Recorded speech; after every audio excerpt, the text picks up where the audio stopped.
up, everybody? How are you? Rona Bennett checking in, Coach Ro for those of you who know me. I am the Creatives Coach, and I am checking in with some tips for you. 3 ways that you can know if you are blocking your creative flow. The first one, perfectionism paralysis. Sounds like some big term, right? But it is the phase of always overanalyzing, right? You don't quite feel ready. It's got to be just so or perfect before you unleash it. But if you stay in that space, you never end up releasing the thing, right? Because it's not perfect. So I invite you to explore the idea of excellence instead of perfection, because I feel like excellence leaves room for your humanity. It leaves room for error. It leaves room for your mistakes to become perfect or to be excellent. Sometimes when we allow ourselves to just express, it can open up a door of more discovery.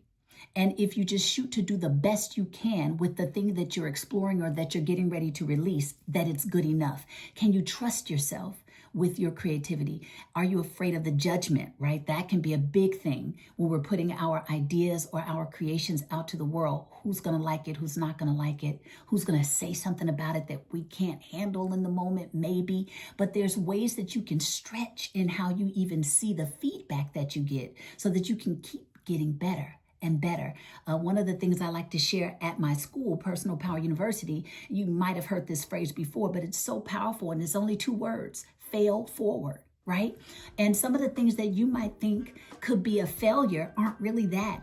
It's always an opportunity to grow. It's always an opportunity to analyze what's in front of you, make some tweaks, and then go at it again. But don't get stuck in analysis paralysis, right? Because you're always like, oh my goodness, I don't know, I got to tweak it some more. Always in the planning phase, not in the doing and unleashing phase. So I invite you to explore excellence instead of perfection.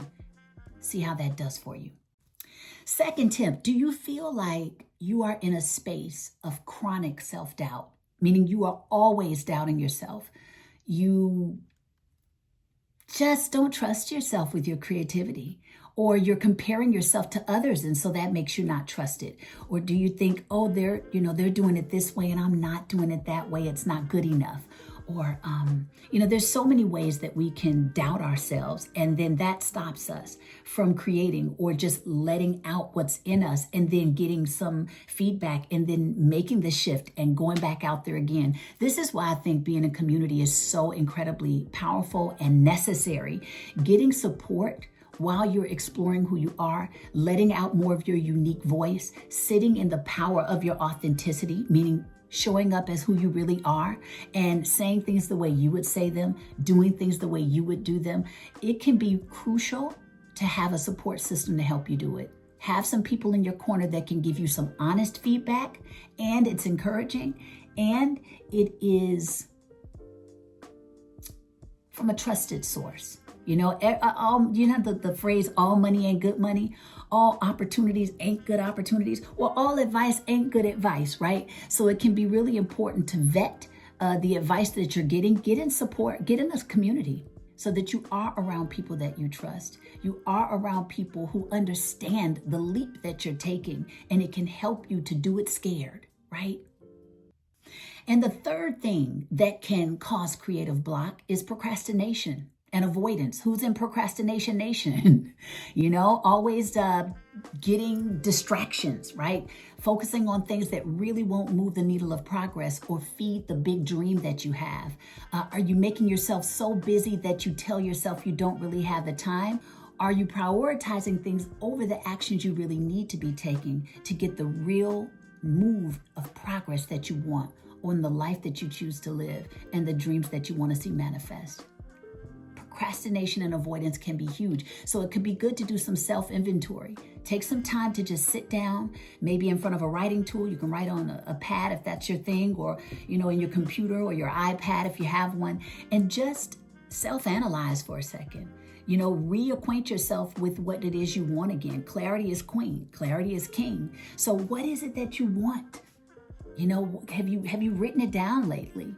And then why do you want it? Have you given enough leverage to the thing? Because sometimes if the dream is weak, you're not going to want to have to do what's hard to get what's great, right? So figure it out. Figure out what you want, why you want it, If it's not strong enough, add some more leverage to it.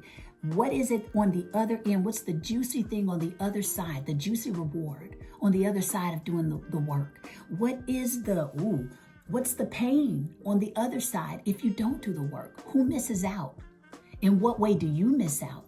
And what won't you see happen in your life because you're putting all these other things, these distractions in the way from the big goal or the better life, Chunk it down, okay?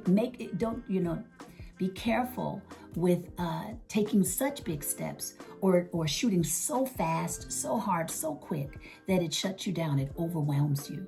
Chunk it down into little bite-sized things, actions that you can take, and do one today. Literally, when you turn off this video, what's the next best decision you can make that can put you in a better position to see the results that you want to see?